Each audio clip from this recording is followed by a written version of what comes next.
আজকে আমি সুস্থ আছি দেখে আপনাদের সাথে একটা নতুন ভিডিও নিয়ে চলে আসলাম। আপনারা অনেকেই আমার জন্য দোয়া করেছেন, তাই জন্য একটু আল্লাহর রহমতে এখন একটু ভালো আছি।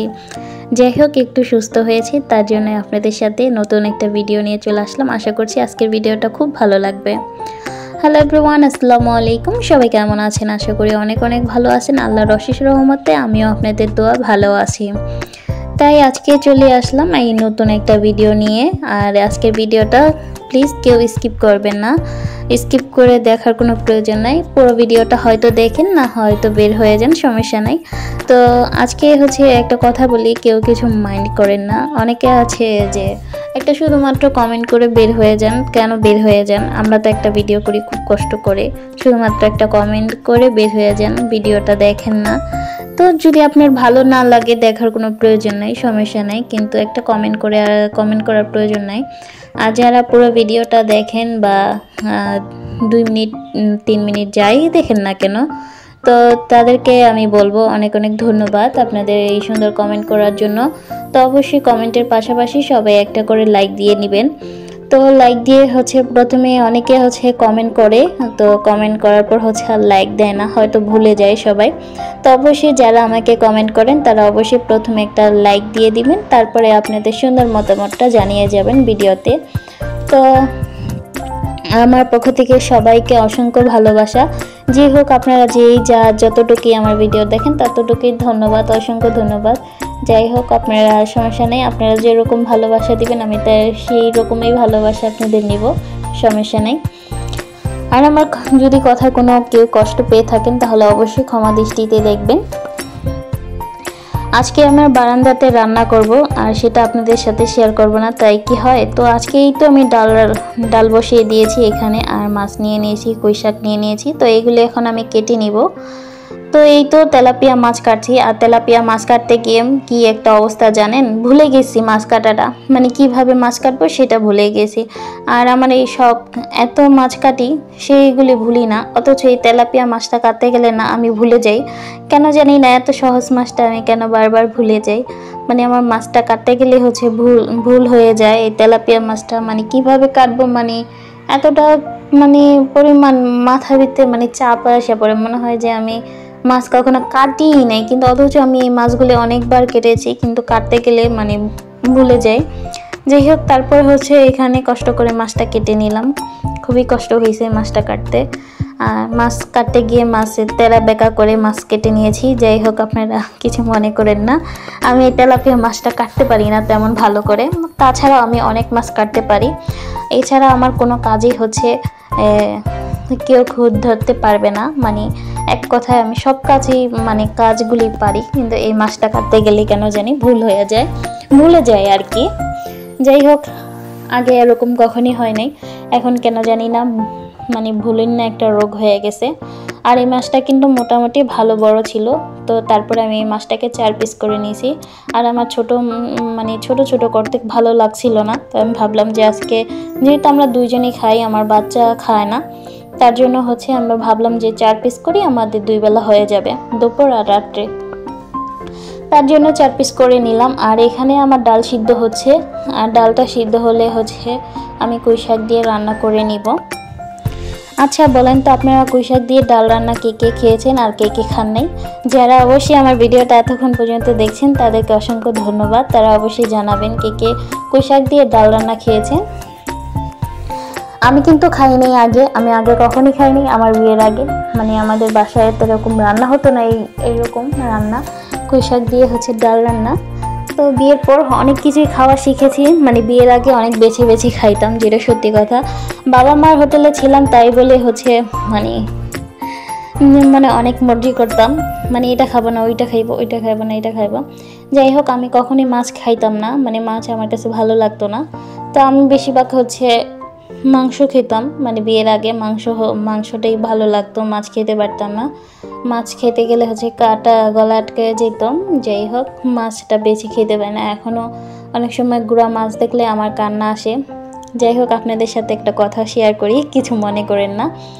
একদিন আমার বিয়ের আগে, যখন আমি মোটামুটি ভালোই বড়, আমার বিয়ের আগে 2-1 বছর আগে হয়তো, কথাটা। যেহেতু আমার বিয়ে হয়েছে 16 বছর বয়সে, মাত্র 15 বছর শেষ হয়ে 16 বছর পড়েছে, তখনই আমার বিয়ে হয়েছে।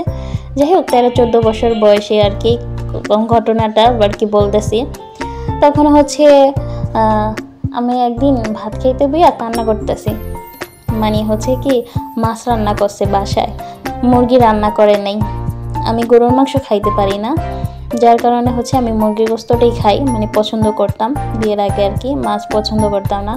তো একদিন হচ্ছে আমি হচ্ছে কান্না করতেছি ভাত খাইতে বসে, তখন আমার বাবাও ভাত খাইতেছে, আমিও খাইতেছি, আর আমার ছোট বোন বসে বসে আর কি ভাত খাইতেছি 3 জন মিলা। তখন হচ্ছে আমি কান্না করতেছি, তখন আমার বাবা বললো কান্না করতেছো কে? আমাকে কি, আমি তো মাছ খাম না, আমি মাছ খাইতে পারি না, আমি মাংস খান। তখন আমি কান্না করতেছি। আমার বাবা তাড়াতাড়ি করে গিয়ে ভাতটা মানে কোনো রকম খাইয়া, মানে আমার আগে উনি তাড়াতাড়ি করে খাইয়া গিয়ে বাজারে চলে গেছে। সে তো বাজারে চলে গেল, আর বাজার থেকে নিয়ে আসলো বড় একটা মুরগি। তো এই মুরগিটা এনে আমাকে বলতেছে যে এটা তুমি কাটো, তোমার হাতে তুমি কাটো, তুমি রান্না করে তারপরে খাও। তো তখন আমাকে বলতেছে যে তোমাকে এত খাওয়াই, এত পরিমাণ খাওয়াই, তারপরে তোমাদের মন কেন ভরে না, আমি এটাই বুঝলাম না। একটা দিন মুরগি হয় না, তাতে তুমি কান্না করতেছো। তো সেইগুলো এখন অনেক মিস করি, যে আমি যখন কান্না করতাম তখন আমার বাবা দৌড়ে গিয়ে বাজার থেকে মুরগি বড় মাছ নিয়ে আসতো, আর আমি খাওয়ার ভিত্তি হচ্ছে মুরগি খেতাম আর হচ্ছে পাঙ্গাস মাছ খেতাম। মানে পাঙ্গাস মাছে যেহেতু কাটা ছিল না, তার কারণে হচ্ছে পাঙ্গাস মাছ খেতাম। আর এই পাঙ্গাস মাছগুলি মানে আমার মা খেত না, তবে আমরা বোনেরা খাইতাম, বাবাও খাইতো, কিন্তু আমার মা খাইতো না। তখন এই বড় মাছ মুরগি হয় না, সবসময় আমার বাবা বলতো যে এটা তুমি কাটো, তুমি কাটো, তোমার এত খাওয়াই, তারপরে তোমার মন ভরে না, আর তুমি কান্না করতেছো, একদিনের বিষয় তুমি খাইতে পারলা না, মাছ দিয়া কান্না করতেছো খাইতে বইসা। তো হয়তো আমার মানে আমার কান্নাটা হয়তো আমার বাবার অনেক কষ্ট লাগছে, সে দৌড়ে গিয়ে আমার জন্য বাজার থেকে, আর আমাদের বাজারে যেতে অনেকটা সময় লাগে, মানে অনেকটা দূর, আমাদের বাসা থেকে বাজার অনেকটা দূর। তো বাজারে গিয়ে মুরগি আনার পরে আমাকে দিল কাটতে, আর আমি কাটলাম, কেটে হচ্ছে এই বিকালবেলা রান্না করলাম। তো ভুনা করেছিলাম, মুরগি ভুনা। তো সেই দিনগুলি এখন আমি অনেক মিস করি।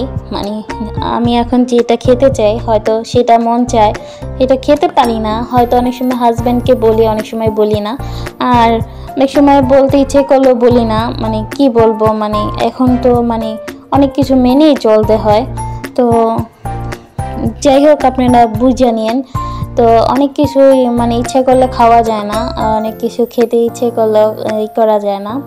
অনেক সময় দেখা যাচ্ছে টাকা থাকতে পারে, আবার অনেক সময় দেখা যায় টাকা থাকে না। তো কিন্তু এই জিনিসটা আগে বুঝতাম না, যে বাবার কাছে টাকা আছে কি না, সেই জিনিসটা আগে কখনোই বুঝি নাই। তো এখন বুঝি, যে সংসার লাইফে আসার পর বুঝি যে আমি যেভাবে কান্না করতাম একটা জিনিসের জন্য, হয়তো বাপ মার তখন একটু অসুবিধা ছিল দেখে একটু দিতে দেরি হইতো, কিন্তু অনেক বায়না ধরতাম, চিল্লাচিল্লি করতাম। তো সেই জিনিসগুলি এখন মনে পড়লে খুব খারাপ লাগে। যাই হোক, বাবা মা সবসময় চায় যে নিজের সন্তানকে সবটা বেস্ট দিতে, তো সব বাপ মাই দেয়। তা আমার বাপ মা আমাকে বেস্টটাই দিয়েছে। তবে যখন কোনো কেউ যদি বাবা বাড়ি নিয়ে কথা বলে, সেটা অনেক খারাপ লাগে। এমন মনটা খারাপ হয়, মনে হয় না যে পৃথিবীতে আর এই সব লোকগুলির চাইতে আর কোনো খারাপ লোকই নাই। যাই হোক, আমার বাপ মাকে নিয়ে যদি কেউ কথা বলে, সেটা আমার কাছে খুব খারাপ লাগে। আমার বাবা আর অন্য বাবা মার সবাই এক সমান ভাই, সবাই এক সমান। কিন্তু কিছু কিছু মানুষ আছে না, খুইটা খাইটা কথা বলে, সেগুলির কাছে একদমই ভালো লাগে না। আর কিছু কিছু মানুষ তো আছে, আমার বাবা বাড়ি থেকে আমি কি নিয়ে আইছি সেগুলি নিয়েও কথা বলে। আরে বাবা, আমার বাবা বাড়ি থেকে আমি যা আনি বা না আনি সেটা আমার বিষয়, আমার স্বামীর বিষয়। যদি কিছু আনি সেটা আমার থাকবে, আমার স্বামীর থাকবে, কিন্তু এটা তো তোমাদেরকে দিয়ে দিব না। তো তোমরা কেন আমার বাপ মা নিয়ে কথা বলো? আর আমি চাইলেও তো তোমাদের বাপ মা নিয়ে কথা বলতেই পারি। তুমি যদি আমাকে একটা খোঁচা দিয়ে কথা বলো, তো তোমাকেও তো আমি একটা খোঁচা দিয়ে কথা বলবো, তাই না? তো এটাই তো স্বাভাবিক ভাই। তো এই মানুষগুলি এগুলি বোঝে না। তো অবশ্যই মানুষের সাথে এখন আর কোনো মিশামিশির দরকার নেই। কিছু কিছু মানুষের সাথে সম্পর্ক একবারে নষ্ট করে দিব ভাবছি। তো যাই হোক, এইগুলির সাথে কোনো সম্পর্ক না রাখাই ভালো, আর এইগুলির সাথে কথা না বললেই ভালো লাগে। আর এইগুলির সাথে কথা বলতে আমার একদম রুচিতে বাধে ভাই। তাই ভাবছি এগুলির সাথে আর কখনোই কথা বলবো না, ঘর নিয়ে আর কি সরে যাব। তো সেটা আপনাদের সাথে তো শেয়ার করবেই ভাবছি। তো যাই হোক, আজকে আমার রান্না কেমন হয়েছে সেটা বলেন। আর আমার বাবার একটা গল্প আপনাদের সাথে শেয়ার করলাম। যাই হোক, আমার ছোটোবেলার অনেক গল্প আছে, অনেক কিছুই আছে, সেগুলি হচ্ছে শেয়ার করতে পারি না, অনেক কিছুই শেয়ার করতে পারি না। কারণ আমার ফ্যামিলি যদি দেখেছে আমি এগুলি শেয়ার করছি, তাহলে আমার আর ঝাড়ু আর জুতো দিয়ে বাইরেই মনে করেন এমন একটা অবস্থা। তারা এই ভিডিও করা পছন্দ করে না, যেটা সত্যি কথা। আমার ফ্যামিলি কেউ ভিডিও করা পছন্দ করে না, তারপরেও আমি ভিডিও করি। তো আজকের মতো এতটুকুই, নেক্সট ভিডিওতে আবার কথা হবে। আল্লাহ হাফেজ।